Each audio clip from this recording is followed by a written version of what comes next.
ഇരിങ്ങാലക്കുടയിലെ പുത്തൻചിറ എന്ന ഇടവകയിൽ നിന്നാണല്ലോ. വളരെ ഭാഗ്യം ചെയ്ത ഒരു ഇടവകയാണ്. കാരണം വാഴ്ത്തപ്പെട്ട മറിയം ത്രേസ്യായെയൊക്കെ സമ്മാനിച്ച ഒരു ഇടവകയാണ്. അതുപോലെ തന്നെ മാർ ജെയിംസ് പിഴയാറ്റിൽ, മാർ ജോർജ് ഭാനുകുളം തുടങ്ങിയ പിതാക്കന്മാർ കഴിഞ്ഞ ശേഷം ഇടയ പദവിയിലേക്ക് ഉയർത്തിയ മൂന്നാമനാണ് അങ്ങ്. അങ്ങയുടെ ദൈവവിളിയിൽ ഈ ഇടവകയും അതുപോലെ കുടുംബമൊക്കെ ചെലുത്തിയ ആ സ്വാധീനത്തെ കുറിച്ച് ഞങ്ങളോടൊന്ന് പങ്കുവെക്കാമോ? പുത്തൻചിറയെ കുറിച്ച് പറയുമ്പോൾ എനിക്ക് വലിയ അഭിമാനം തോന്നാറുണ്ട്. ഒത്തിരിയേറെ വൈദികരും സന്യസ്തരും ഉള്ള ഒരു ഇടവകയാണ്. സൂചിപ്പിച്ചതുപോലെ ഞാൻ അവിടെ നിന്ന് മൂന്നാമത്തെ വാഴ്ത്തപ്പെട്ട മറിയം ത്രേസ്യ അവിടെ ജനിച്ചത്. എൻ്റെ വീട്ടിൽ നിന്ന് 50 മീറ്റർ. പിന്നെ ആ കാലഘട്ടത്തിൽ ഈ മറിയം ത്രേസ്യ ഒരു സഭ സ്ഥാപിച്ചിട്ടുണ്ട്, ഹോളി ഫാമിലി സന്യാസം. അത് കോ-ഫൗണ്ടറായിരുന്ന അന്നത്തെ വികാരി മറിയം ത്രേസ്യാമ്മയുടെ ഉപദേശകൻ കുമ്പസാരക്കാരൻ എന്ന വിധേയത്തിൽ ഔസേപ്പച്ചൻ, നമ്മുടെ കർദിനാൾ വർക്കി പിതാവ്, അദ്ദേഹം വെനറബിളായി കഴിഞ്ഞു, ധന്യനായി കഴിഞ്ഞിട്ടുണ്ട്. അങ്ങനെ പുണ്യം കൊണ്ട് ഞങ്ങൾ വളരെ ദൈവത്തിൻ്റെ അനുഗ്രഹത്താൽ, പിന്നെ ചരിത്രം കൊണ്ടും അത് മനസ്സിലായി. ചരിത്ര തലത്തിൽ സഭാചരിത്രത്തിൽ, മറ്റേ ചരിത്രം ഞാൻ പറയുന്നില്ല. പുത്തൻചിറ ഞാൻ മനസ്സിലാക്കുന്നിടത്തോളം കൊച്ചി രാജാവ് തിരുവിതാംകൂർ രാജാവിന് കൊടുത്തതാണ്. അതുകൊണ്ടാണ് അവിടെ അത് തിരുവിതാംകൂറിൻ്റെ ഒരു ഭാഗമായിട്ട്. അതിലേക്ക് ഞാൻ ചരിത്രം കൊണ്ടെന്ന് പറയുമ്പോൾ 4 മെത്രാന്മാരെ അവിടെ അടക്കിയിട്ടുണ്ട്. അതിനവിടുത്തെ പള്ളിക്ക് കരിങ്കൽ ഇരട്ടക്കുരിശാണ്. അതെന്നുവെച്ചാൽ അന്നത്തെ ഭദ്രാസന ദേവാലയത്തിന്, കത്തീഡ്രൽ ദേവാലയത്തിന് കൊടുക്കുന്ന, അതിപ്പോഴും അങ്ങനെ തന്നെയാണ്, 2 കുരിശുകളും കരിങ്കൽ ഇരട്ടും. അത് 1701 മുതൽ 1777 വരെ കൊടുങ്ങല്ലൂർ ഭരിച്ചിരുന്ന പോർച്ചുഗലിൽ നിന്നുള്ള, അല്ലെങ്കിൽ ഇപ്പോൾ പതിരുവാദൂർ ഭരണത്തിൻ്റെ കീഴിൽ നിന്ന് വന്നിരുന്ന മെത്രാന്മാര് കൊടുങ്ങല്ലൂർ ആസ്ഥാനമാക്കിയിട്ടുണ്ട്. കൊടുങ്ങല്ലൂർ രൂപതയായിരുന്നു, കൊടുങ്ങല്ലൂർ ആസ്ഥാനമാക്കിയിട്ട് ഭരിച്ചിരുന്നു. അത് ഡച്ചുകാർ ആ കോളനി പിടിച്ചെടുത്തപ്പോൾ അവിടെ നിന്ന് മെത്രാന്മാർക്ക് പുത്തൻചിറ വന്ന് താമസിക്കേണ്ടി വന്നു. 13 കിലോമീറ്റർ മാത്രം. അതാണ് എൻ്റെ വീട്. അങ്ങനെ പുണ്യം കൊണ്ടും ചരിത്രം കൊണ്ടും വളരെ പ്രസിദ്ധമാണ്. ഇനി ആ ഇടവയെക്കുറിച്ച് പറഞ്ഞിട്ടും എൻ്റെ വീട്ടിനെ കുറിച്ച് പറയുമ്പോൾ തീർച്ചയായിട്ടും എൻ്റെ വീടുമായി ബന്ധപ്പെട്ടാണ് എൻ്റെ ദൈവവിളിയെ ഞാൻ ആദ്യമായിട്ട്. വീട്ടിൽ ഒത്തിരി വൈദികരെ കാണാൻ എനിക്ക് അനുഗ്രഹം ലഭിച്ചിട്ടുണ്ട്. ഒന്ന് എൻ്റെ അപ്പൻ്റെ ജ്യേഷ്ഠൻ അച്ഛനാണ്, അമ്മയുടെ ആങ്ങള അച്ഛനാണ്, അമ്മാമ്മയുടെ ആങ്ങള അച്ഛന്മാരാണ്. എല്ലാ ആങ്ങളമാരുടെയും അനിയത്തിയുടെയും ഓരോ മകനും മകളും അച്ഛനുണ്ട്. എൻ്റെ അപ്പൻ്റെ 2 പെങ്ങൾ സിസ്റ്റേഴ്സാണ്. ചേട്ടൻ്റെ ഇളയപ്പൻ്റെ മകൻ അച്ഛനാണ്. അങ്ങനെ ഒരു സന്യസ്ത വൈദിക സാന്നിധ്യങ്ങളുടെ വളരാനുള്ള വലിയ ഒരു ഭാഗ്യം എനിക്ക് ലഭിച്ചിട്ടുണ്ട് കുഞ്ഞുനാളിൽ മുതൽ.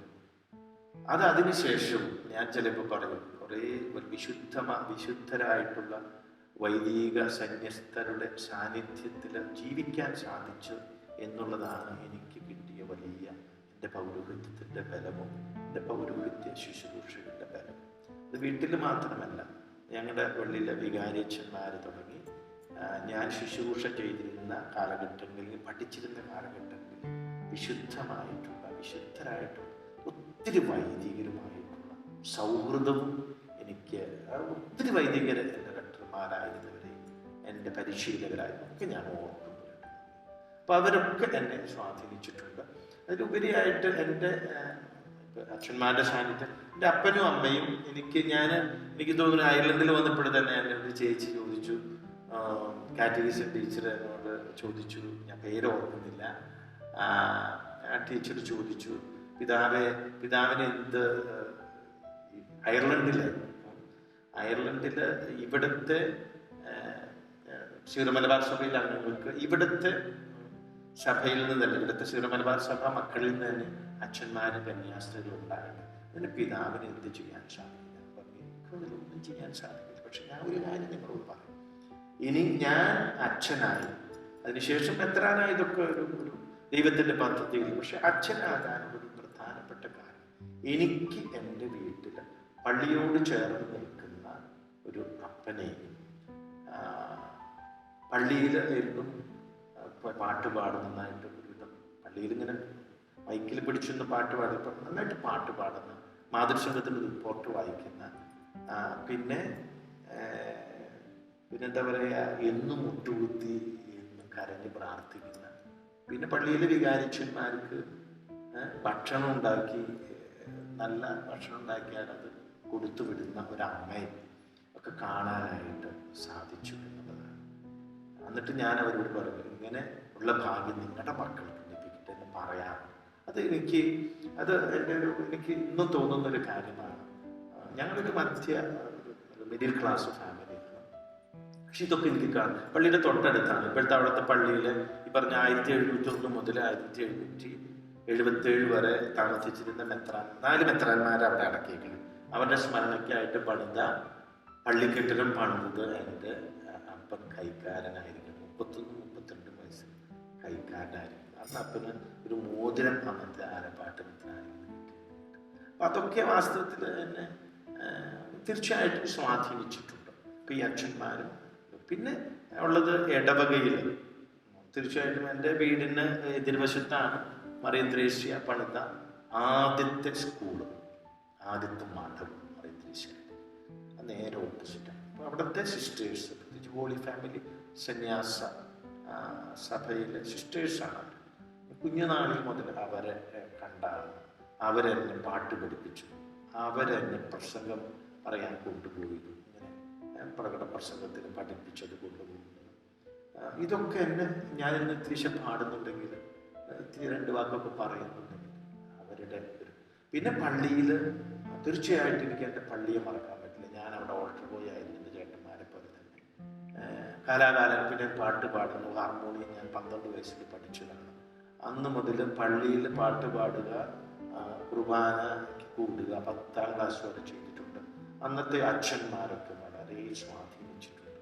പിന്നെ എൻ്റെ പിന്നെ അവിടുത്തെ അൽമായർ, ചില വിശുദ്ധരായിട്ടുള്ള അൽമായർ പള്ളിയിൽ വന്ന് കൈവിരിഞ്ഞ് അമ്മച്ചിമാരൊക്കെ, ഇതിനൊക്കെ അവർ സിമിത്തേരിയുടെ ദിവസവും പോകുന്ന അപ്പച്ചന്മാർ, അമ്മച്ചിമാർ. പിന്നെ ഉള്ളത് എൻ്റെ ജ്യേഷ്ഠരായിട്ടുള്ള സെമിനാരിക്കാർ. അവരുടെ സന്തോഷമൊക്കെ എന്നെ ഒത്തിരി സ്വാധീനിച്ചിട്ടുണ്ട്. ഈ സെമിനാരിക്കാർ കൂടുമ്പോൾ അവരിങ്ങനെ പൊട്ടിച്ചിരിച്ച് ആരാധിച്ച് അവരെങ്ങനെ കുർബാന കഴിഞ്ഞ് നിൽക്കുന്നത് ഞാൻ കുട്ടിയായിരിക്കുന്നു. ഇതൊക്കെ എന്നെ ദൈവവിളിയെ സ്വാധീനിച്ച ഘടകങ്ങളാണ് എന്ന് ഞാൻ പറയാം.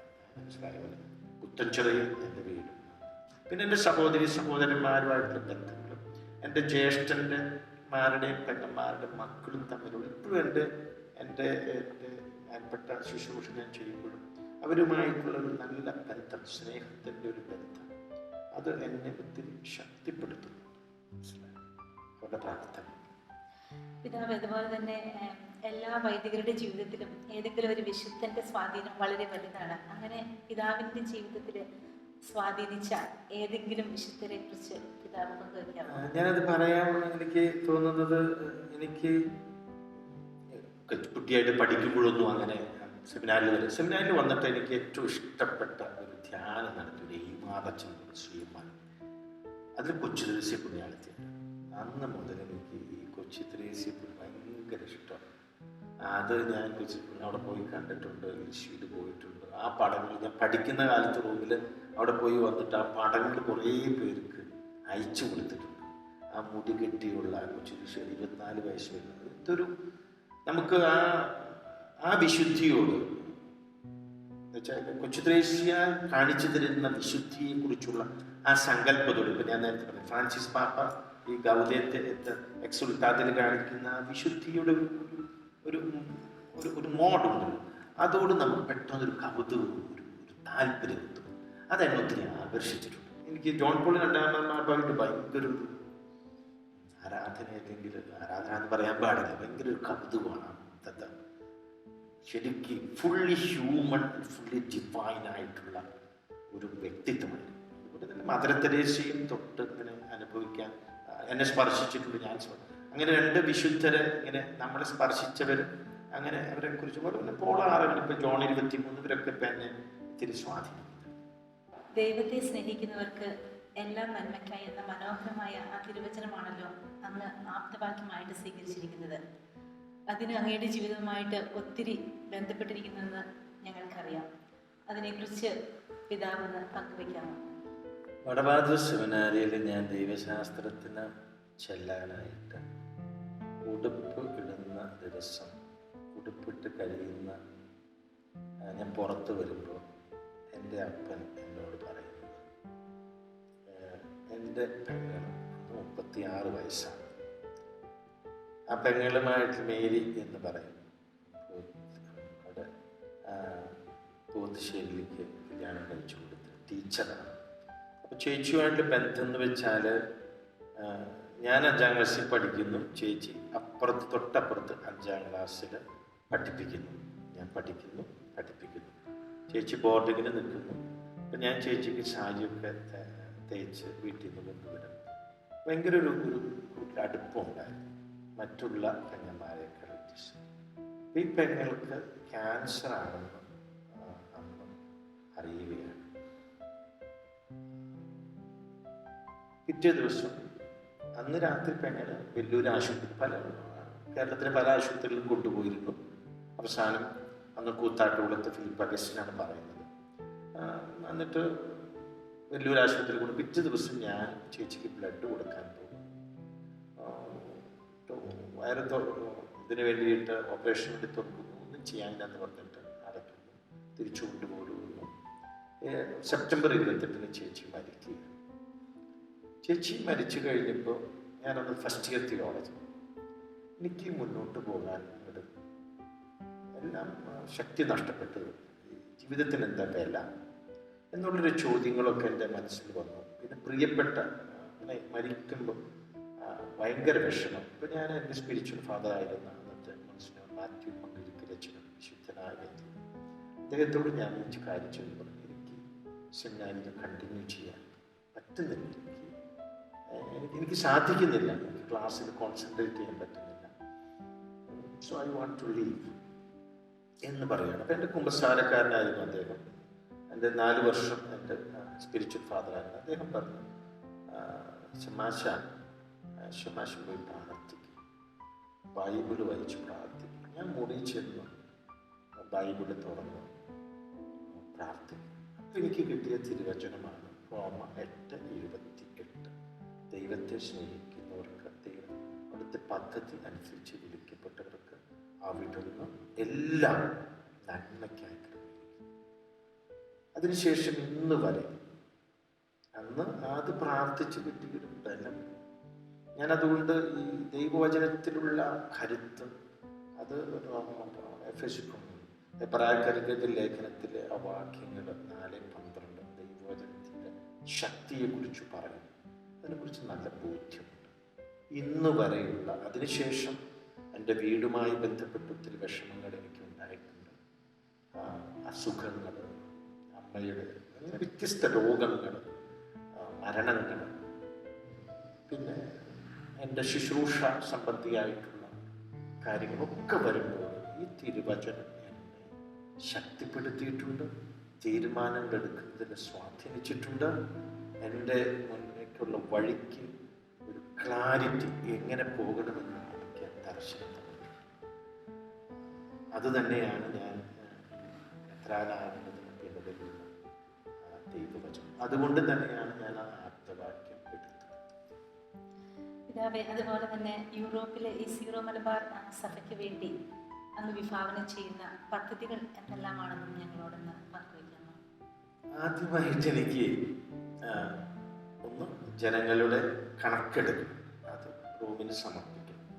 ജനങ്ങളുടെ മാത്രമല്ല, ഇവിടെ എത്രമാത്രം വൈദികർ ശുശ്രൂഷ ചെയ്യുന്നു. ഇനി അല്ലാതെ ശുശ്രൂഷ ചെയ്യാതെ, ശുശ്രൂഷ എന്ന് വെച്ചാൽ സീറോ മലബാർ സഭയ്ക്ക് ഈ 40,000 ഞാൻ നേരത്തെ സൂചിപ്പിച്ചതുപോലെ ദൈവജനത്തിന് പുറമെ ഒരു 2000-ഓളം വൈദികരും സീറോ മലബാറുകാർ യൂറോപ്പിൽ ലാറ്റിൻ സഭയിൽ ശുശ്രൂഷ ചെയ്യുന്നു. സഭയ്ക്ക് വേണ്ടിയിട്ട് ഇവിടുത്തെ ഇടവകൾ ഒരു 3000-ലധികം സിസ്റ്റേഴ്സ്, അല്ലെങ്കിൽ അതിലേറെ 4000-ലധികം സീറോ മലബാർ സഭയിൽ ഇൻഡിജിനസ് കോൺഗ്രിഗേഷനിൽ ആയിട്ടും ലത്തീൻ സഭകളിലെ കോൺഗ്രിഗേഷനിൽ ചേർന്ന് ജോലി ചെയ്യുന്നുണ്ട്. പിന്നെ സെമിനാരിക്കാർ പഠിക്കുന്നുണ്ട് 60-ഓളം. ഇവരുടെയൊക്കെ കണക്ക് ഞാൻ കൊടുക്കേണ്ടതുണ്ട്. എൻ്റെ റിപ്പോർട്ട് അടുത്ത വർഷം ഈ സമയമാവുമ്പോൾ കൊടുക്കേണ്ടതുണ്ട്. അപ്പോൾ ആ റിപ്പോർട്ട് അത് ഉണ്ടാക്കുക എന്നുള്ളതാണ് എൻ്റെ ആദ്യത്തെ അജണ്ട. രണ്ടാമത് നേരത്തെ സൂചിപ്പിച്ചതുപോലെ ഇപ്പൊ കുർബാന സെന്റേഴ്സിൽ കുർബാനകൾ എല്ലാ ആഴ്ചയിലും കുർബാന ചൊല്ലാൻ സാധിക്കും. അല്ലെങ്കിൽ കമ്മ്യൂണിറ്റി ഇപ്പൊ മിക്കവാറും മാസത്തിലൊരിക്കൽ ഒക്കെയാണ് കുർബാന, അല്ലെങ്കിൽ മാസത്തിൽ രണ്ട്. ഇതെല്ലാ ഞായറാഴ്ചയും അത് നമ്മുടെ അപ്പസ്തോല നടപടികളിൽ കാണുന്നത് പോലെ എല്ലാ ഞായറാഴ്ചയും ഒരു പ്രാർത്ഥന, ദൈവവചനം, ദൈവ പ്രബോധനം, കൂട്ടായ്മ, അപ്പം മുറിക്കൽ എന്ന് കൂടിയിരുന്നു എന്ന് പറയും. എല്ലാ ഞായറാഴ്ചയും കൂടുന്ന ആ ബോണ്ട് നന്നാക്കും. അതെൻ്റെ ഒരു ഏറ്റവും പ്രധാനപ്പെട്ടത്. ഈ എല്ലാ ഞായറാഴ്ചയും കുർബാന, അങ്ങനെയാണ് ആ ബോണ്ട് വളർത്താൻ പറ്റും. ഞാൻ റോമിലായിരിക്കുമ്പോൾ ഒരു ചെറുപ്പക്കാരൻ എന്നോട് പറഞ്ഞത് ഞാൻ ഓർക്കുന്നു. അന്ന് ഞാൻ അച്ഛൻ വന്നതിന് ശേഷം എനിക്ക് ഞായറാഴ്ച ഈ കുർബാനയ്ക്ക് കൊണ്ട് വരാതെ അന്ന് വരെ കുർബാന കാണാതിരുന്ന മനുഷ്യനാണ്. അന്ന് കുർബാനയ്ക്ക് വരുന്നതും ഈ ആളുകളെ കാണാതെ. അപ്പം ആ ഒരു ബോണ്ട് ക്രിയേഷൻ നടക്കണം. മനസ്സിലായോ? ഞാൻ അയർലൻഡിൽ വന്നപ്പോഴാണ് എൻ്റെ സഹോദരനും സഹോദരിയും ഒരുമിച്ചു എന്ന് പറഞ്ഞത്. അവരുടെ മകൻ മരിച്ചപ്പോൾ അവൻ്റെ അപ്പനും അവൻ്റെ അമ്മയും സഹോദരനും ഒരു 9 മാസത്തിൽ മരിച്ചപ്പോൾ അവന് ശക്തി കൊടുത്തത് ഈ കൂട്ടായ്മയാണ്, അവിടുത്തെ അച്ഛനാണെന്ന് പറഞ്ഞു. അപ്പൊ അങ്ങനെയുള്ള കൂട്ടായ്മയ്ക്ക് ബലം കിട്ടണമെങ്കിൽ ബോണ്ട് ഇതെല്ലാം നമ്മൾ കാണാണ്ടിരുന്ന ബോണ്ട് വളരുകയില്ല. അപ്പൊ അത് എല്ലാ ഞായറാഴ്ചയും കുർബാന. പിന്നീടാണ് അവിടുത്തെ സ്ട്രക്ചേഴ്സ് എന്തെങ്കിലും ഉണ്ടാക്കണമെങ്കിൽ അത് അവിടെ നിന്ന് കിട്ടുന്നെങ്കിൽ അങ്ങനെ. പിന്നെ ഒരു കാര്യം, നമ്മൾ ത്യാഗം ചെയ്യാതെ എല്ലാം ലഭിച്ച് എല്ലാം സ്വീകരിച്ചാൽ നമ്മൾ വളരുകയില്ല. ഇപ്പം നമ്മൾ തന്നെ ഇപ്പോൾ അമേരിക്കയിലെ നമ്മുടെ സീറോ മലബാർ സഭാംഗങ്ങൾ അവിടെ $200,000 ഒപ്പം $9 million വരെ കൊടുത്തുകൊണ്ട് അവർ പള്ളിയും അനുബന്ധ സംവിധാനങ്ങളും, അത് ഹാള്, ക്ലാസ് റൂംസ് ഒക്കെ ആയിട്ട് അങ്ങനെ കണ്ടെത്തി അങ്ങനെ എല്ലാ ഞായറാഴ്ചയും അവരുടെ അത് ആണ് എൻ്റെ സ്വപ്നം. പക്ഷെ അതിലേക്കൊരു ചെറിയ പടിയാണ് ഇവരുടെ പള്ളികളിൽ സ്വീകരിച്ച് നമ്മളൊരു കുർബാന ചെയ്യുന്നത്. അതൊരു വളരെ ഏറ്റവും ബേസിക് ആയിട്ടുള്ള ഒരു ഇതാണ്. പിന്നെ അച്ഛന്മാരെ കൊണ്ട് ഞാൻ നേരത്തെ പറഞ്ഞു, നാട്ടിൽ നിന്ന് അച്ഛന്മാരെ കൊണ്ടുവരുന്നു, ഗുണമേന്മയുള്ള ശുശ്രൂഷകൾ കൊടുക്കാൻ പറ്റുക. പിന്നെ അതിനെ തുടർന്ന് എനിക്ക് തോന്നിയിട്ടുള്ളത് കുടുംബമാണ് പ്രധാനം. കുടുംബത്തെ കേന്ദ്രീകരിച്ച് അമ്മമാരെ ശക്തിപ്പെടുത്തുക. റോമിലൊക്കെ ഉദാഹരണത്തിന് മാതൃജ്യോതി സംഘടനയുണ്ട്. എന്തൊരു സുന്ദരമായ ശുശ്രൂഷ മാത്രം പണമാണ്, അല്ലെങ്കിൽ അവരുടെ ശുശ്രൂഷ എന്ന് പറഞ്ഞാൽ എനിക്ക് അവരുടെ പ്രാർത്ഥന, അവരുടെ മറ്റുള്ള ഒരു കുടുംബം കേന്ദ്രീകൃതമായിട്ട് കുട്ടികളുടെ ശുശ്രൂഷകൾ ഇത് വളരെ ശക്തമാണ്. അപ്പം അതൊരു അമ്മമാരെ ശക്തിപ്പെടുത്തുക എന്ന് പറയുന്നത് ശാക്തീകരണം, അത് പ്രാർത്ഥിപ്പിക്കുന്നതിൻ്റെ ഒരു കൂട്ടായ്മ. പിന്നെ ഈവൻ സാമൂഹ്യ ബന്ധങ്ങളിൽ അവർക്ക് ഇഷ്ടംപോലെ ഫ്രീ ടൈം കിട്ടും. അത് അവര് സമൂഹത്തിൻ്റെ വളർച്ചയ്ക്ക് വേണ്ടി അവരുടെ സമയങ്ങൾ കൂട്ടി ഒരുമിപ്പിച്ച് അത് ക്രിയേറ്റീവായിട്ട് എന്തെങ്കിലും ചെയ്ത് സമൂഹത്തിന്, അങ്ങനെ വിധവകളുടെ നാട്ടിലെ കല്യാണം കഴിക്കാനായിട്ട് ഒരു വീട് പണിതൊക്കെ ഇങ്ങനെ പണം. അതിപ്പോൾ മാതൃജ്യോതി എല്ലായിടത്തും എനിക്ക് തോന്നുന്നു തുടങ്ങാൻ ആവശ്യപ്പെട്ടിട്ടുണ്ട്. അത് എനിക്ക് തോന്നുന്നു മാതൃജ്യോതി അല്ലാതെ മറ്റു സംഘടനകൾ കൂടി അതൊക്കെ ചെയ്യുന്ന കൂട്ടം. അവിടെ വിൻസെന്റ് പോൾ ഉണ്ട്, they are also doing A wonderful job. എനിക്ക് തോന്നുന്നു നമ്മുടെ എല്ലാ കൂട്ടായ്മകളിലും അത് വളർന്നു വരുന്നുണ്ട്. അയർലൻഡിൽ കഴിഞ്ഞ നോക്ക് തിരുനാളിനല്ല, നമ്മുടെ തീർത്ഥാടന ദിനത്തിനാണ് അത് നമ്മൾ ഔദ്യോഗികമായിട്ട് ഉദ്ഘാടനം ചെയ്തു.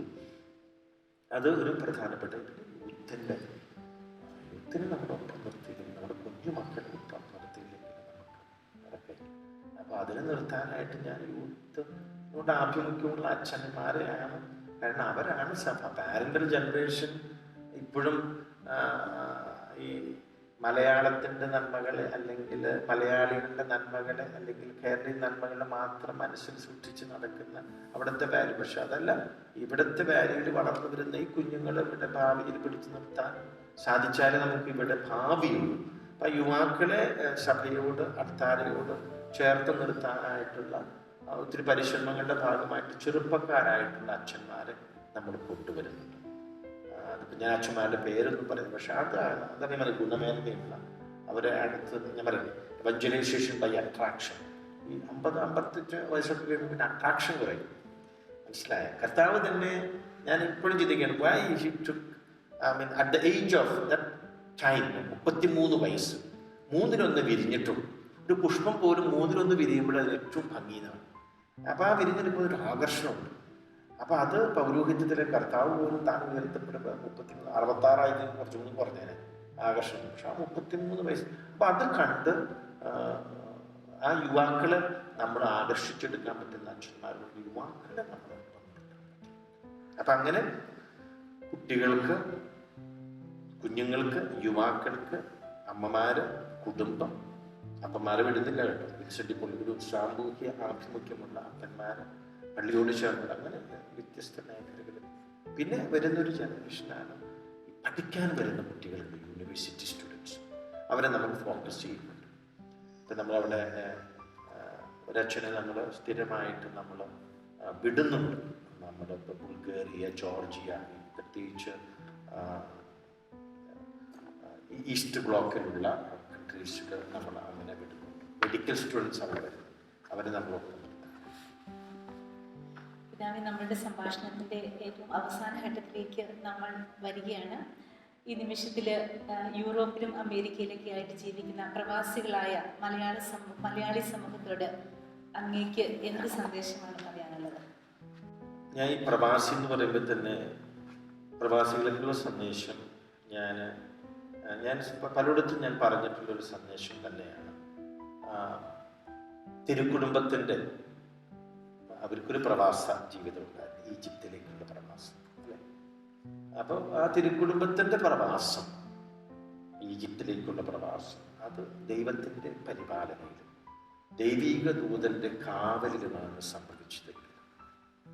ഞാനെപ്പോഴും പറയും, പ്രവാസി മക്കളെ, ദൈവമക്കളെ, നിങ്ങളുടെ ഈ പ്രവാസ ജീവിതകാലം അത് മെത്രാൻ നിലയ്ക്ക് എൻ്റെ ആയാലും ഞാൻ തന്നെ എന്നോട് പറയേണ്ടത്, വൈദികരുടെ ആയാലും ശുശ്രൂഷയ്ക്ക് വേണ്ടി വരും, സിസ്റ്റേഴ്സിൻ്റെ ആയാലും നിങ്ങളുടെ കുടുംബജീവിതക്കാരുടെ ആയാലും അവരുടെയൊക്കെ പ്രവാസ ജീവിതം, അത് പഠനത്തിന് വേണ്ടി വന്നതായാലും അത് ജോലി സംബന്ധമായി വന്നതായാലും പിന്നെ വീട്ടിലെ ചില കഷ്ടപ്പാടുകളുടെ പേരിൽ മാത്രം വന്നവരായാലും ഏത് തലത്തിൽ വന്നതായാലും ഏത് തരത്തിലും ഇതൊക്കെ ദൈവത്തിൻ്റെ പരിപാലനയിലും ദൈവീക ദൂതൻ്റെ കാവലിലുമാണ് സംഭവിക്കുന്നത് എന്ന് അത് കോറിയിടും.